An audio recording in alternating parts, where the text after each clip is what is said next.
A very warm welcome to you all. Today, I'm really pleased to be introducing how we can use WELL to support ESRS reporting and also to support social sustainability strategies globally. My name is Goodall-Quraishi. I'm from the IWBI EMEA team based in London, and I'll be guiding you through today's session. And I know I can see people trickling in into the Zoom room.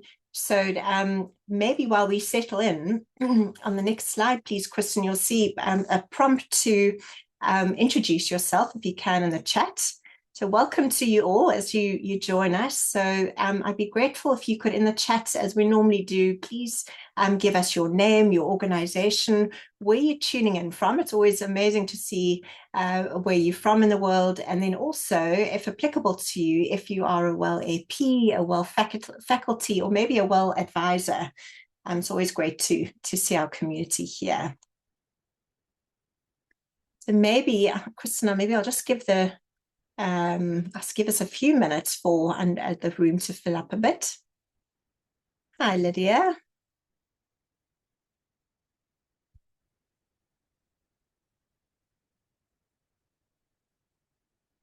Please, it's sunny in Scotland today, Lydia, and in Madrid, Eleftherios. How are things in Spain, Mariana? Also sunny.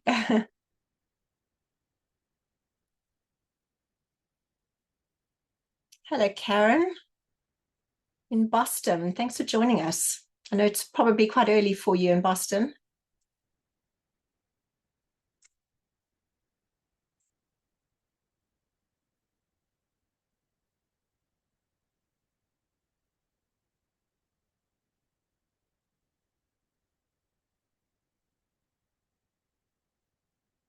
Okay. Thank you. So just moving on, I think useful just to get a sense of some housekeeping. You'll be, as we always do, this webcast is recorded, so it will be available in two places. It will be available on demand on the registration page where you would have registered for this webcast, but also you'll see a link right at the end of our webcast to our WELL forum. So it will be available on our WELL forum also later on. So whilst you get settled, please know that you can add any questions you may have to the QA box. You'll see an example of what that might look like on the screen. And we're going to do our best, depending on your questions, either to answer them live or to answer them in writing as we go. So we are very pleased to have an experienced lineup of speakers today. So we have Eleftherios, our Client Success Manager, joining us from Madrid. We have Lourdes, an ESG Manager at the European Public Real Estate Association. And we have Mariana, a Sustainability Manager with the Mace Group. So welcome to you all. And a big thank you to Kristen Coco, who is currently off screen. She's helping us in the background too. So today, we're looking at how WELL supports ESRS reporting, how we do that in practice. And we really know that the sustainability landscape is continually changing. And with those changes, things can really become unclear. So our goal today, the whole purpose of today's webcast, is to focus on what real sustainability leadership looks like. So over the next hour, we will set a high-level context. Eleftherios will share the IWBI perspective on moving from the ESG narrative to a reporting reality. Lourdes will share the investor and market view from EPRA. And then Mariana will walk us through a real-world case study with Mace and the ESAF portfolio that she's been working on. And then we'll wrap up. We'll have some time at the end for a panel discussion and an opportunity to answer any questions that you might have. So that we know that the market is moving away from broad promises as investors and regulators really are looking for structured, comparable data. We see this clearly in Europe with the new ESRS standard. So we can say that simply saying that we care about people really isn't good enough anymore. And we have to prove our impact with clear metrics around health, well-being, and also with equity. So at the International Well-Building Institute, the IWBI, we work to lead the global movement for healthier buildings, organizations, and communities. Our mission has always been rooted in public health and science, and we're really proud to serve as the world's largest certification platform for people first places, supporting a global network of professionals and projects across a whole variety of different sectors. So what makes WELL unique is our connected ecosystem, which we've been evolving since we began in 2013. We built on over a decade of research, and we've expanded beyond our what you might remember as our core standard into more flexible tools like WELL at scale and targeted ratings for performance, equity, and health safety. And because of this, WELL has grown into a leading global platform for healthy buildings across more than 130 countries. We're seeing widespread adoption across every sector, including significant uptake amongst Fortune 500 companies. But beyond spaces themselves, our global community also keeps expanding with thousands of dedicated WELL APs driving this movement forward worldwide. We're seeing incredible growth in EMEA, and I know we've got individuals from outside EMEA here too. But across Europe, the Middle East and Africa, beyond the numbers, the real takeaway is really how companies are using WELL. Organizations are leveraging WELL at scale to standardize their data, and I think that really is key. It's helping them build a consistent baseline for human-centric metrics while keeping pace with changing reporting rules. So to show us how this actually works in practice, I'm going to hand things over to Eleftherios. He's going to take us directly into our WELL and ESRS alignment work, a piece of framework mapping that came directly from the needs of our clients across Europe. Eleftherios, over to you. Hi, Penny. Hi, everyone. Thanks for being here today with us. Feel free to add questions in the Q&A, as Penny mentioned. I'm happy to answer these questions later on. What we've seen over the past few years is a clear market shift. And the conversation is no longer simply about should we certify. The question now is, how do organizations scale health impact consistently across their entire portfolios? And once organizations scale up, the next challenge becomes, how do we track progress across multiple locations in a way that is structured and comparable? And increasingly, organizations are also asking this thing: how does health and well-being connect to ESG performance and reporting expectations? We see that many organizations already have strong environmental reporting. That's not surprising. The challenge is often around the social sustainability part. It's about measuring it consistently, proving impact, and translating to data that they're ready to report. Single project certification has always been valuable, but on its own it can create fragmented data and limited strategic visibility across a wider organization.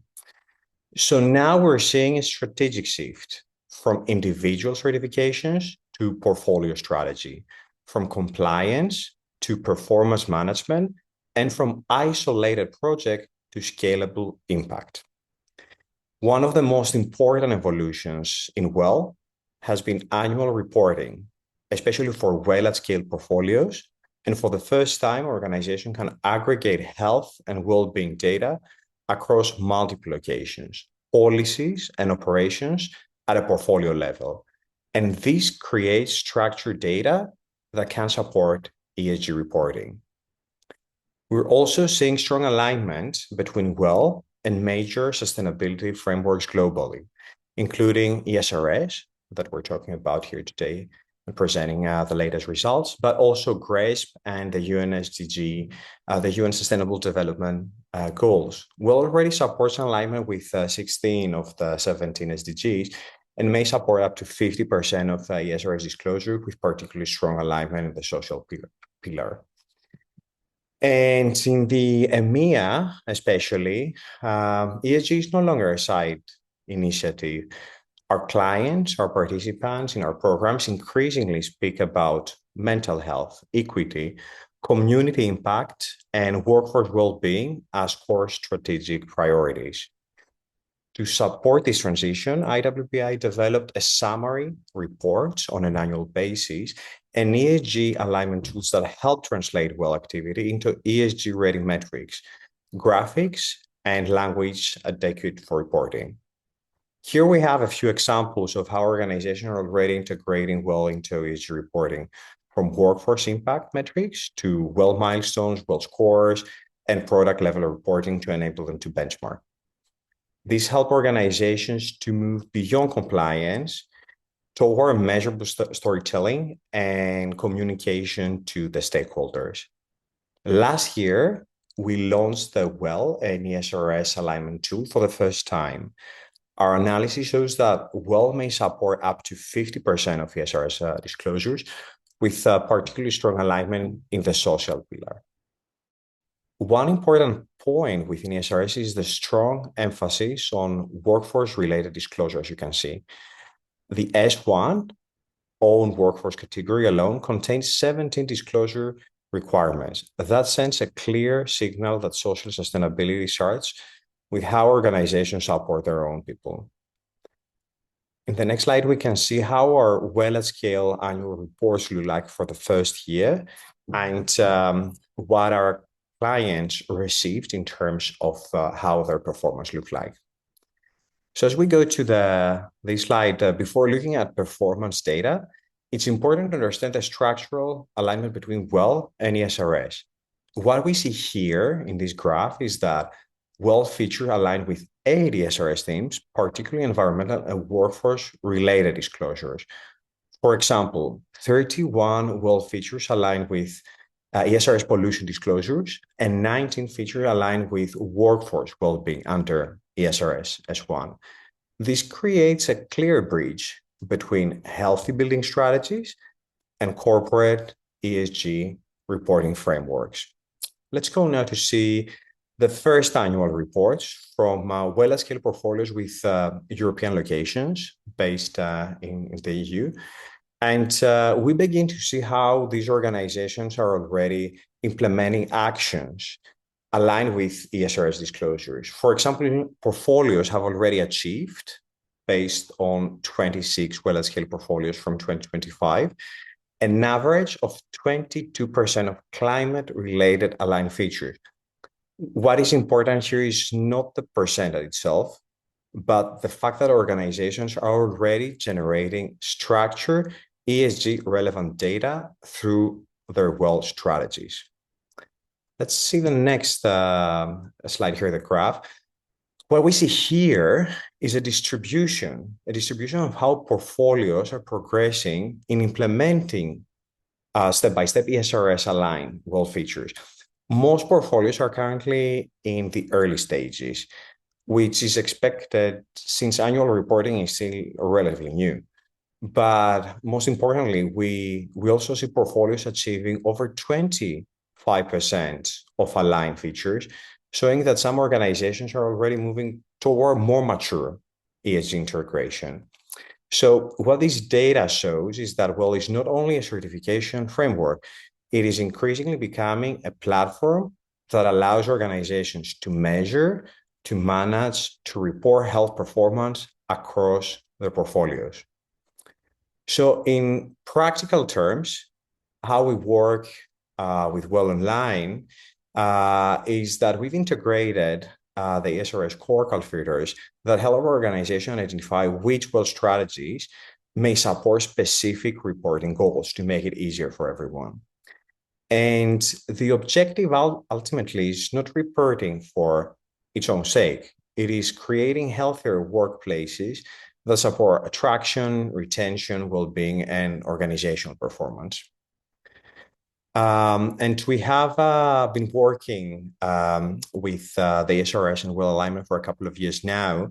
So here there are a couple of resources that you can always find in our support, our WELL support center, when you go to the wellcertified.com homepage. And you can look for the WELL and ESG resources. And there you can find a couple of examples from our previous webcast, but also the continued work we've been doing.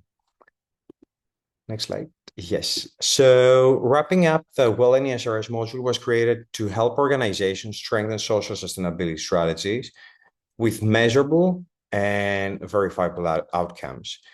In practical terms, WELL provides a roadmap for addressing the S in ESG across employees, customers, communities, and the wider value chain. And I'll close with one final thought. As organizations pursue decarbonization and net zero commitments, the human dimension becomes increasingly important. Healthy, resilient, and engaged people are essential for successful long-term transition strategies. If we want sustainable organizations, we also need healthy organizations. So please download a report that shows case studies of our clients, how they invest in health and how this pays back. And looking forward to hear the insights from our fellow speakers. And thank you, everyone. And back to you, Penny. Thank you, Eleftherios. It's always amazing to see those filters. So really, I think knowing that WELL can support up to half of ESRS disclosures, I think hopefully is a massive time savers for those of you in reporting teams. But what are investors actually looking for when they evaluate these numbers? So to give us the market perspective, let's welcome Lourdes from EPRA. Thank you, Lourdes. Thank you so much, Penny. Good morning or afternoon, everyone, and thank you to the International Wellbeing Institute team for having me here. As Penny mentioned, I'm Lourdes, and I am the ESG manager at EPRA. Today, I want to share with you a bit about EPRA's focus and what the real estate market, especially investors, expects from sustainability disclosures. I'll talk about the evolution of social KPIs in the listed real estate, and most importantly, how reporting framework, standards, and certification need to interconnect. So let's start with EPRA, the European Public Real Estate Association. EPRA is the voice of the listed real estate sector in Europe. It was founded in 1999 as a non-profit association, and we are based in Brussels. Today, we have more than 280 members across the listed real estate sector, so from property companies, investors, and their stakeholders. Together, our members represent more than 890 billion euros of real estate assets and around 90% of the market cap of the FTSE EPRA Nareit Europe Index. So in practice, EPRA represents the vast majority of the listed property market in Europe. Our mission is to promote, develop, and represent the listed real estate sector in Europe. And we do this by making data more transparent, accessible to investors, while also contributing to regulatory discussions, promoting best practices, and fostering dialogue across the industry. Now, from the ESG side, our role is to support the transition towards a sustainable built environment, while helping our members navigating the sustainability reporting landscape in Europe and beyond. One of our key initiatives is the EPRA Sustainability Best Practices Recommendation, what we call EPRA SBPR. They were launched back in 2011 and are based on the GRI standards. The idea behind the EPRA SBPR was very simple. We wanted to create a consistent and comparable framework for sustainability reporting within the listed real estate. At the time, sustainability disclosure in the sector was really fragmented across sector and countries. Companies reported different metrics, used different methodologies, and investors really struggled to compare performance across portfolios and markets. Over the years, the EPRA's BPR have become the reference framework for sustainability reporting in the European listed real estate, because this is a very particular sector. And as Eleftherios was mentioning, for us, comparing data among portfolios is much important than per asset per se, because the nature of our sector. Regarding the EPRA BPR, for example, last year, more than 110 companies received an EPRA SBPR award by meeting or exceeding the minimum of 12 performance indicators, while many other companies are actively reporting under the framework to improve the disclosure and potentially obtain an award as proof of transparency and comparability. At the same time, we also close very closely with regulators, investors, and other organizations to ensure sustainability regulation and best practices are practical for real estate companies. And this applies to the current wave of EU regulations, such as the CSRD/ESRS that Eleftherios was mentioning, also the upcoming voluntary standard, the EU taxonomy, SFDR, EPBD, and we can continue. But we also touch critical market-led standards and benchmarks like the Greenhouse Protocol or CREM, among others. This complex landscape is exactly why investor and companies' expectation has transformed so significantly over the past few years. Please, next slide. As we have all witnessed here, we have moved from a world of a few mostly voluntary standards to a world of increasingly mandatory disclosure requirements, and from a relatively small number of frameworks to many and overlapping ones.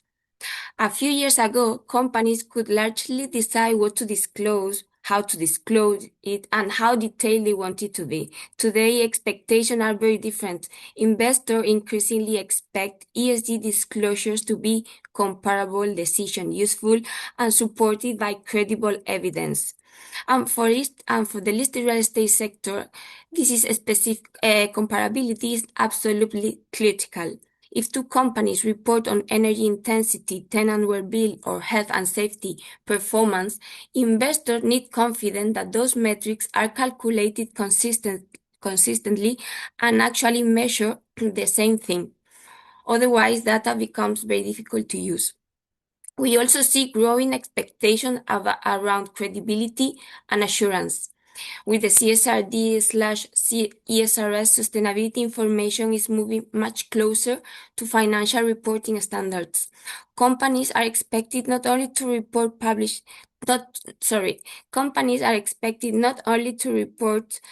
data, but also to demonstrate governance, traceability, and auditability behind the data.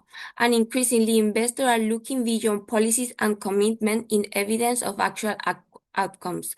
This is particularly relevant in real estate because buildings are not only financial assets, they are environments where people work, live, work, and interact. Tenant well-being, building quality, and occupier experience are increasingly recognized as factors that can influence occupancy, retention, long-term asset appeal, and resilience. In fact, the largest European pension funds, sovereign wealth investors, and asset managers with listed real estate exposure have all moved in the same direction over the past years. Building well-being, human capital, and social outcome criteria into their engagement, stewardship, and due diligence process. This is not longer a niche topic for a selected group of investors. It has become a structural expectation across European institutional capital base. There is another important dynamic happening in our sectors. Many of our occupiers, the companies leasing office space from listed real estate companies, for example, are themselves subject to CSRD reporting obligation. As a result, disclosure expectations now move in both directions. Investors ask listed property companies for more detailed ESG data, while occupiers increasingly ask landlords for asset-level information linked to their own reporting needs. So the pressure for high quality, reliable, and comparable data is increasing across the whole value chain. At the same time, what is also very interesting in the current European context, following the Omnibus Simplification package, is that some listed real estate companies may ultimately fall outside the formal scope of the CSRD reporting requirements, and yet many of them are still choosing to continue reporting on a voluntary basis, and this is key because it's more work for them. But this is telling also that something important is happening. It tells us that sustainability disclosure is not only driven by regulation, it's also increasingly driven by investor expectation, access to capital, occupiers' demand, and the need for comparable market information. In other words, for many companies, ESG reporting is becoming part of the market practice, not simply a compliant exercise. And this is actually similar to what Eleftherios was mentioning before. Next slide, please.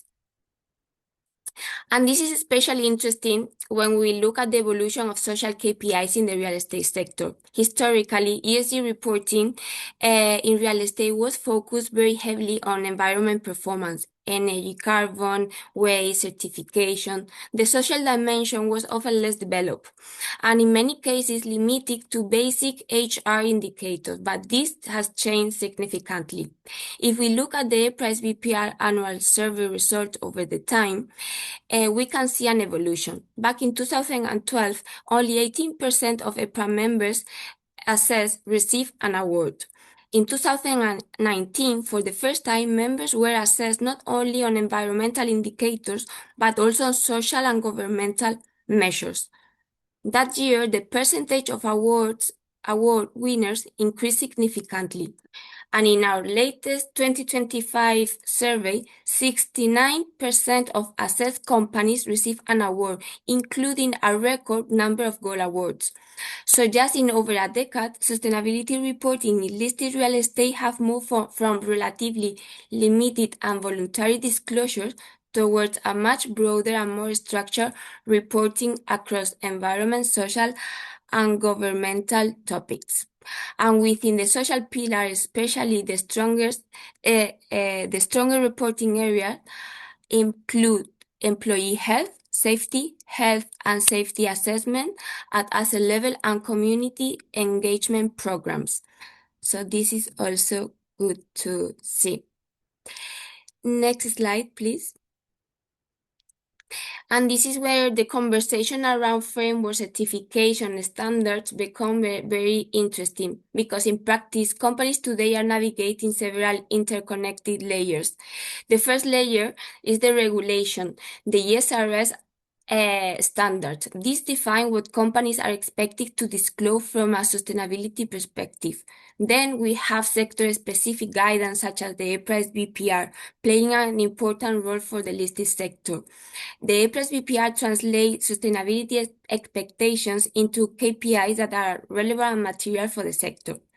And then the third layer, the operational and asset level layer, and now becoming portfolio level layer, is where a standard and certification such as WELL become highly complementary. From my perspective, WELL should not be seen as another reporting framework. It plays a different role.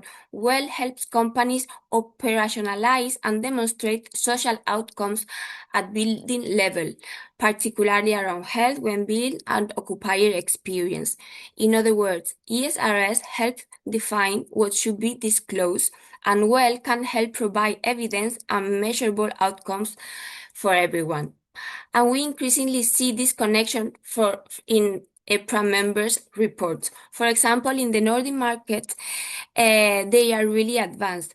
They lead property companies' adoption portfolio approaches to well-being certification, often integrating them as part of their broader ESG strategy. rather than as one-off project. In the UK, for example, we have witnessed that several of the largest listed real estate companies are actively engaging with WELL across both offices and mixed-use portfolios, particularly in development where occupier expectation and competition for tenants are highest.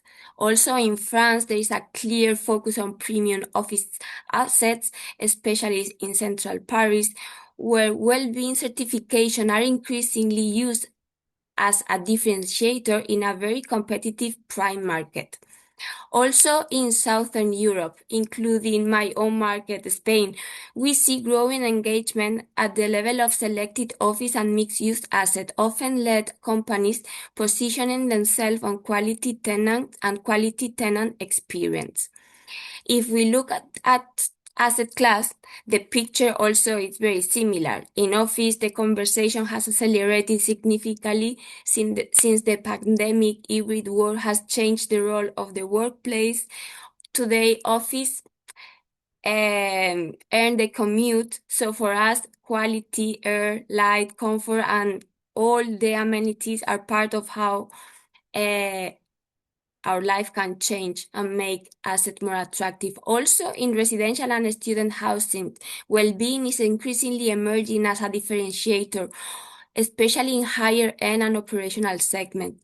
But also in logistics, this focus is shifting towards worker health and safety as portfolios scale and occupier scrutiny growth. But this also continue in retail, healthcare, senior living. We really witness in our EPRA members' reports and activities how they are prioritizing well-being more and more and how they are reporting and obtaining WELL certifications. So just to kind of wrap up, I want to focus again on comparability, because comparability is not just a reporting exercise. It what allows investor, occupiers, and other stakeholders to actually understand performance across companies and portfolios. And for real estate, this is very challenging. But at the same time, companies operate across different countries, regulatory system, building times, and data infrastructures. So creating consistent sustainability reporting across large portfolios is generally complex. So these initiatives are important to keep in mind, are important to consider among the broader landscape. It's important to consider them as complementary and also depending on the asset class and the country, it's important to adapt them. I believe this is where collaboration within reporting frameworks, sector guidance, and asset level certification becomes most valuable. Thank you so much, and I look forward later for the discussion. Thank you, Lourdes. Those numbers were so interesting. I think you mentioned one of your slides is that the rise of social KPIs in listed real estate from 2012 has moved, was it 18% up to 69%? Just so encouraging. And then also to hear that even those organizations that fall out of scope of CSRD are still choosing to report. So really encouraging. I think I'm going to rewatch your segment because there's some lovely examples in there. So thank you for sharing that. Okay, so let's look at how a company is executing this right now. So Mariana from the Mace group will now give us a case study perspective. Thank you, Mariana. Thank you, Penny. Hi, everyone. And thank you, IWBI, for having me today and everyone who has joined this webcast. My name is Mariana Pallarés. I'm a sustainability manager at Mace, based in Spain, as well as a WELL IP and a WELL movement advisor. In my role, I work closely with investors, operators, and developers to align sustainability ambitions with operational performance, particularly in the context of these emerging frameworks.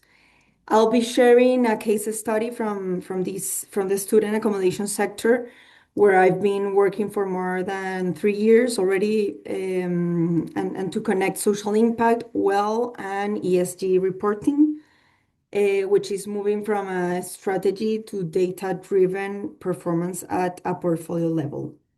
So as you can see, ESAC is a specialized investment fund, which is a European Student Accommodation Core Fund. They have almost 50 assets, 46 in operation already, and 6 under development, plus a couple of hotels across Spain and Portugal. And they ensure long-term performance and consistency through an operator, which is Mi Campus, and they have a 20-year lease agreement already integrating as well ESG commitments into their operations. So this is really important because today, as we were saying, sustainability is no longer a parallel initiative, but is a fully embedded into asset management and operational decision making. This reflects a broader market shift we are seeing with ESRS moving from a high-level ESG narrative to a structured, data-driven performance. ESAC's mission is to deliver stable, risk-adjusted returns while contributing to a more resilient and inclusive future for students and local communities. And from an operational perspective, Mi Campus goes beyond providing accommodation. The focus is on creating environments that support students' well-being, development, and experience, embedding a strong social dimension into the business model.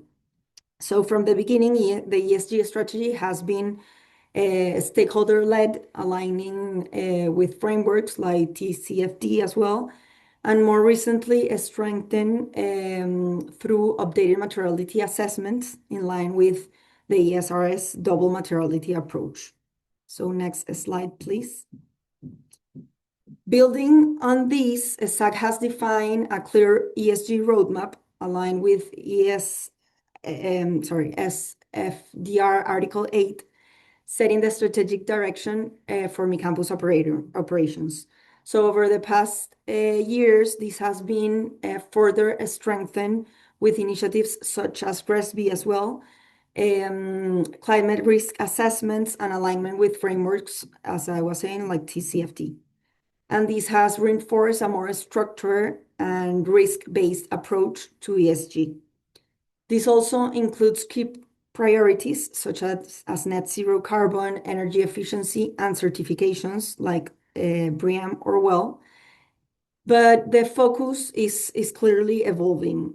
In line with ESRS, the shift is towards structuring social performance, defining clear objectives, measurable outcomes, and integrating them into decision making. So this is where I like to focus, because more than 2 years ago, ESAC started developing a dedicated social value strategy with the aim of better defining and structuring the social impact generated across their portfolio. This reflects a broader transition that we are seeing from this ESG ambition to a measurable performance. But there is a key challenge here as well, because social value helps us define what we want to achieve, but translating that into consistent comparable data at a portfolio level is not that straightforward. And this is exactly the gap we started to address by combining this strategy, this social impact strategy, thinking with WELL. Because ultimately, this social value strategy defines the ambition, but we needed a way to measure performance at a scale level as well. So next slide, please. To address this challenge, ESAC and Mi Campus implemented a WELL at scale strategy across the portfolio, starting with the health and safety rating 3 years ago already. And in just 3 years, the coverage has grown significantly from 25 assets to almost 50 assets. But beyond certification, what really matters here is the data that has provided this strategy, because WELL provides a structured, comparable, and measurable indicators on health and well-being, from air and water quality to operational policies and occupant experience. And this is where the connection with ESRS becomes very clear as well. And this is mainly because ESRS is not just about having a strategy. It requires organizations to disclose reliable, decision-useful data, but WELL helps translate what has traditionally been a qualitative social narrative into quantifiable and comparable performance. And that's the real shift, because social value as well defines the ambition, but WELL enables the measurement at a scale level. It allows us to move from an ESG ambition to a measurable decision-ready outcomes. And importantly, what gets measured at asset level becomes intelligence at portfolio level. Next slide, please. So building on this foundation, the social value strategy has been focused on generating tangible, measurable outcomes, both for communities and for Mi-Campus users as well, which are the students and the employees from each of the student accommodations. On the one hand, also this includes the community investment initiatives that have strengthened the social and economic fabric around the assets. And on the other hand, there is a strong focus on people, which I mentioned, students and employees, ensuring health, safety, and well-being across the operations. A key example of this is the focus on diversity, equity, and inclusion, because the EI is embedded into decision-making processes, from hiring practices to internal policies, ensuring equal opportunities and non-discrimination. Importantly, this is not just a narrative. 2 years ago, specific targets were introduced, such as achieving 100% employee training on diversity, equity, and inclusion, supported by data collection and engagement surveys. And this is where the connection with ESRS becomes very tangible. As you can see on the left of the slide, these actions directly relate to ESRS S1 in terms of workforce policies, well-being, and training, and ESRS S4 in terms of how end users, in these cases, the students, are impacted, as well communities for S3. But the key point in this is that through WELL, these aspects are no longer only described, but they are measured, monitored, and comparable across the whole portfolio. And that is what makes this meaningful, not only for reporting, but also for decision-making. And ultimately, that's what turns social impact into performance. And final slide, please. So to conclude, the real challenge today is not aligning frameworks, it's operationalizing them. And in this way, WELL helps translate social sustainability ambitions into measurable operational practices and reporting-ready outcomes. Social value for a SAC and for this case study has defined what we want to achieve. WELL has enabled us as consultants and for a SAC to measure all those KPIs and metrics that we want to achieve, and frameworks provides a structure to report it. So together, they allow organizations to move from narrative to performance and from isolated initiatives to data-driven decision-making at a portfolio level. This is or that is how social impact becomes measurable, and measurable impact becomes value. So that's all from my side. Thank you. Mariana, thank you. It's always so, I think student housing is such a key topic, and to hear what Me Campus have done and to see it actually in the photographs is really encouraging. I took down one of the lines that you said. You said, what's measured at asset level becomes intelligence at portfolio level. And I thought that's a lovely thing to quote. So thank you for that. Okay, so we're going to move into a discussion round. I see there's some chatter in the chat box, so thank you for adding some comments there. I know I'm just looking in the Q&A. We don't have any questions in there yet, but I've got some questions for our panel, but we also wanted to leave some time for the audience to for you to ask any questions. So whilst we're talking, please feel free to add any questions you may have, either in the chat or in the Q&A. But while you do that, I'm going to start with Lourdes. If you're happy to come back on camera. Yeah. Thank you. So I think you really have provided an interesting perspective from where you sit at EPRA. So it'd be useful to understand what you think the biggest roadblock companies hit when they try to turn high-level social goals into actual real compliance data. Okay, thank you, Penny. So actually, I think that probably we all think the same is the gap between aspiration and data, because most companies, at least within the listed real estate sector and EPRA membership, have very clear social goals. They all want to improve occupant well-being. They all want to ensure health and safety across their portfolios. They all want to have a positive community impact. So the strategy is actually quite mature, but the pain point comes when you try to translate those goals into compliance data that is standardized, comparable across the portfolios, and that an auditor can verify, or at least is assured.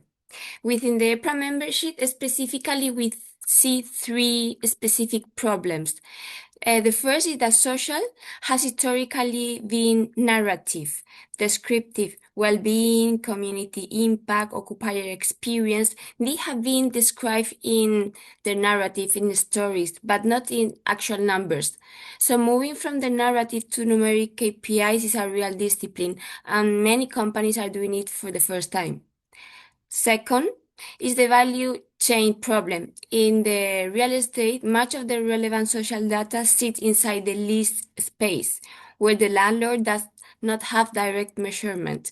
Getting consistent data across thousands of leases with different occupiers and different building types is extremely difficult, and even some of the tenants don't want to provide the data. Some of them, they actually don't know how to collect the data, how to measure. So there is a big thing going on in this issue. Then the third problem is internal. Social goals are set by the ESG team, but the data live with asset managers, property managers, HR, operational teams. Building internal connection between strategy and data is often the slowest part, and this is key because ESG has to be part of the broader company strategy. Otherwise, we are not moving or at least achieving our goal, because we all have to be aware and we all need to be aligned and look for the same thing. So this is precisely why standardized asset level framework matter. A certification like WELL or the indicators in the EPRA's BPR give companies a ready-made structure to capture social data in a comparable way, and they make the assurance process much easier later. But as I said, these are the main things that we see today. I hope I reply your answer. Thank you. That's such a comprehensive response. Thank you for that. Mariana, we know that timelines are really up in the air at the moment. Can you guide us on the one thing organizations should focus on right now? What would you recommend? I mean, even if regulatory timelines remain uncertain, the direction is very clear. and it's towards risk-informed, performance-based ESG. So the priority should be to strengthen internal decision making by understanding risks, dependencies, and impacts, particularly on the social side. And these may include aligning CapEx decisions with climate and social risks exposure, identifying external dependencies such as local workforce, communities, and supply chains, and ensuring that there is a well-defined social strategy that goes beyond compliance. Organizations that embed risk at the end, social impact and data into investment and operational decisions today will be ahead regardless of when the regulation lands. So the strategy should be clear from now. Fantastic. Thank you, Mariana. And we saw that from Lourdes's presentation. Those leading edge organizations are going ahead anyway. So thank you for that. Eleftherios, I know in terms of the 26 European accounts that you've analyzed, did anything stand out? Was anything surprising as a trend that you uncovered when you looked at those 26 examples? Right. Thanks, Penny. Well, what surprised me and our team at IWBI most was not that clients were interested in ESG reporting. I mean, that's something that it was expected. What stood out was how much of the social sustainability work is already happening, but it is often not translated into reporting language yet. So across these 26 European WELL participants that we reviewed, many of these organizations already had strong activity around employee well-being, health and safety, mental health, equity, community, and ESG commitments. But the gap was in connecting the activity to structure comparable data that can support frameworks like ESRS, something that both Lourdes and Mariana have mentioned. So the opportunity is not always to start from zero. It is to help organizations to recognize that, well, data can become a bridge between what they're already doing operationally and what they need to communicate externally through ESG reporting. That's an important point. Thank you for that. Is that so much good work's being done, but is it being measured? So yeah, thank you. I absolutely agree. We have no, it's been answered. Okay, so we've got one question in our Q&A box, and I think it's nice to answer this live. So maybe a question to our panel, if anyone wants to answer this. The question from an attendee was, how might alignments to ESRS change as One Well rolls out? It's probably to you, Eleftherios. Are big changes expected, or will the alignment remain the same? That's a great question. And the thing is that One Well is not coming to replace the current well strategies. It comes to enable them, to make them more aligned with the needs of the way our clients need to work. So the main core alignment between the well strategies and the core values behind the well standard and ESRS are going to still remain the same, with adjustments based on how One Well is still rolling out. We can't really tell at the moment what is going to be these adjustments, but as mentioned, be patient, you'll see, and the core alignment is going to be still the same. Thank you.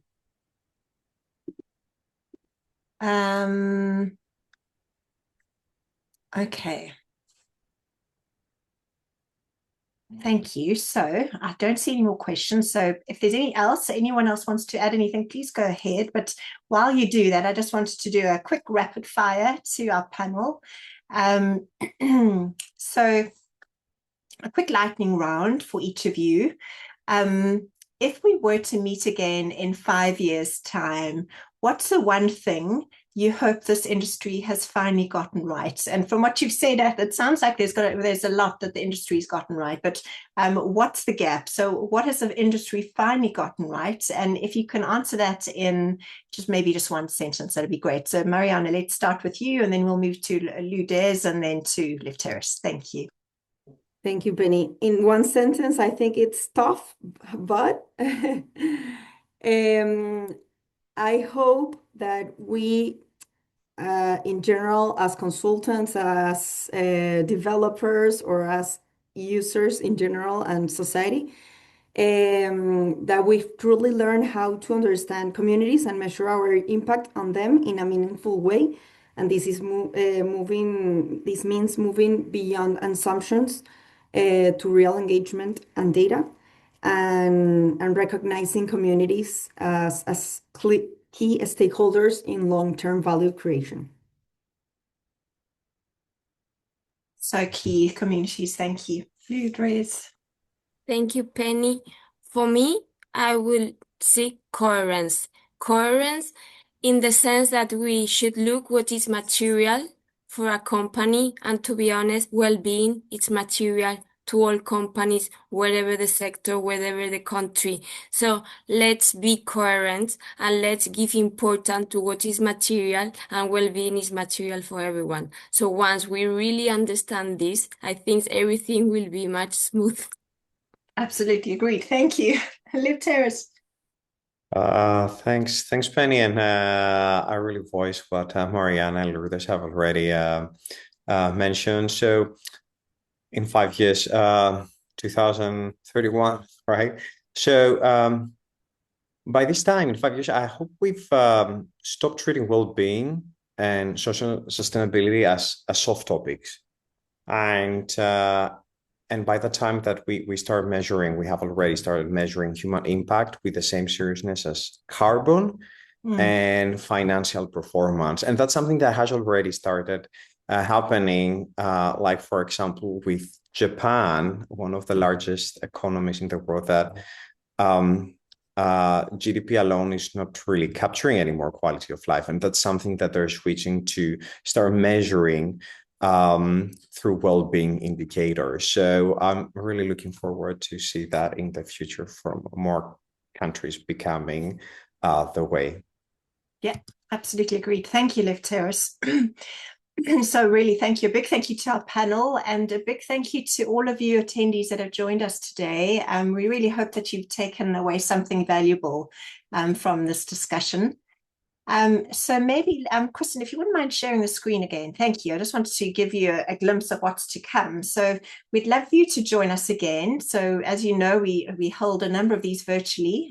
So we've got a number of upcoming webcasts, and then in person, even better, if you want to join us at one of our upcoming EMEA WELL summits. We have our Climate Resilience Summit coming up in Paris, and that's on the 7th of June, just in a few weeks' time. And then, of course, our flagship summit in London is on the 14th of October. And as always, you can register at wellcertified.com events. So you can find all those details there. And then, of course, we would love you to join us, as Eleftherios mentioned in the chat, to join our free WELL forum. So there's a QR code you can hopefully scan.